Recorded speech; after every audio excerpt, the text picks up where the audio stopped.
Welcome back, everyone.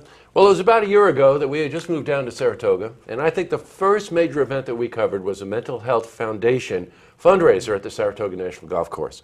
And that's when I got to meet this guy, Steve Madarasz, who's the board president. So we became fast friends, and I got to tell you something about him personally. What he knows about music and theater and art, we should all know. You're much too kind. No, you know, you really give a lot to the community and participate in a lot of events in the community. We try. Hey, Steve, the Mental Health Foundation 9th annual fundraiser is coming up Monday, August 18. Now, I know there's a lot of events out in the area, but this one in particular, we can tell you firsthand, is just a remarkable event. So, Steve, tell our viewers a bit about what you're doing this year. Well, it's very exciting because, first of all, we have two wonderful First Ladies who have been our honorary co-chairs of the event since its inception, and they are the First Lady of Saratoga, Mary Lou Whitney, and the former First Lady of New York State, Matilda Raffa Cuomo. And they have just been wonderful with the foundation, and we expect to have both of them there on Monday evening. But what's very exciting for us is that we have ABC News correspondent Bob Woodruff, who will be coming in as our honoree. Now, a lot of people may know Bob from his work, of course, on television, but he suffered a traumatic brain injury while covering the war in Iraq in 2006.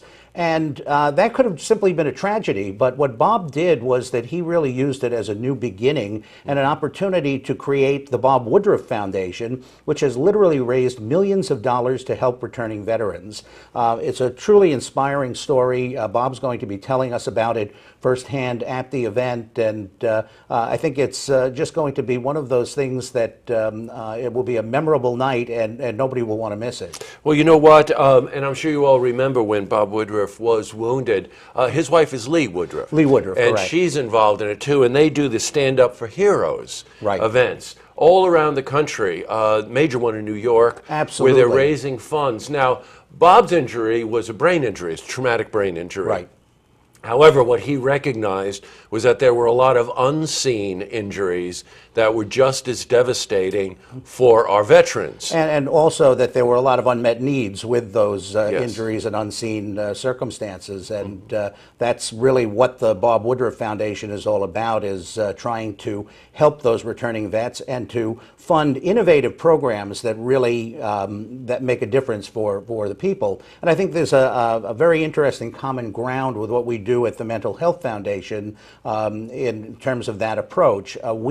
While we don't have quite the same resources that the Bob Woodruff Foundation has been able to raise and share, we've been able to, in a modest way, make a difference in a lot of lives by supporting programs that really are innovative and provide a peer-to-peer approach to young people in particular, as we seek to advance our mission, which is to end stigma associated with mental illness. Well, you know what, I was glad you got to that point, because, you know, mental illness is really just like any other physical illness, right? Yes.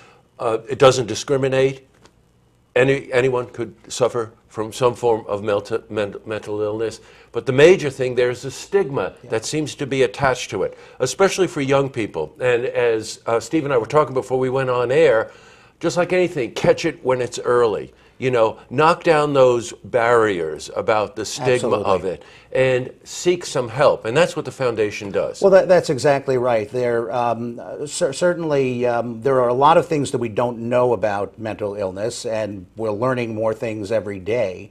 But we do know that in many respects it is the same as heart disease and cancer, in that it doesn't discriminate, and the person who has mental illness really didn't choose to have that mental illness. And absolutely, you're correct that early diagnosis, seeking the help, and intervention in some way early on really makes a huge difference in terms of the outcome. But the impediment is that many people just simply, because of stigma, don't want to go and get that help. So a lot of what we do is encouraging people. We have our grant, we call our grant program "It's Okay to Talk About It," for that very reason, because we're trying to encourage people to understand that that they need to have this out in the open. And again, that's a lot of what Bob Woodruff is doing with his efforts in trying to address unmet needs. Well, you know, it is just like any illness, a diagnosis, right? Sure. Very, very important.